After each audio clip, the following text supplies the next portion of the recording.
As we all know, technology, when it works, is fantastic, but sometimes we need to step in and save the day.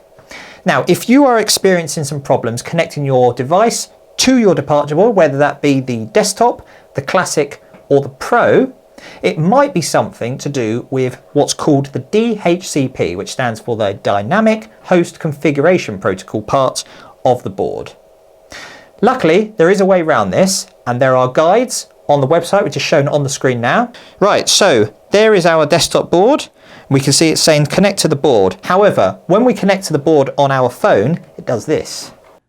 Right, as you can see, this is for an iOS device, but on our website there are guides for fixing this issue on Android and on PC too.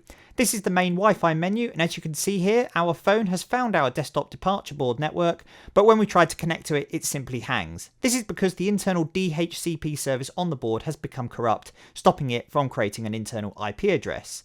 What you need to do is click the little blue icon on the right, then scroll down until you see IPv4 address.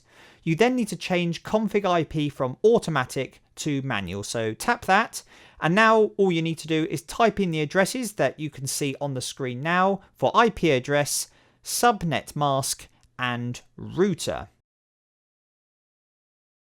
Once that is done, click Save up at the top and go back to the main Wi-Fi menu. You'll notice we now have a blue tick next to the departure board network.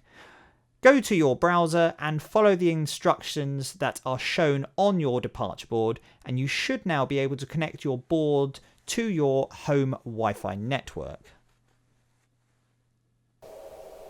There you are. I hope that helps. If you do have any further problems setting up your board, have a look at the website, which is again shown on the screen.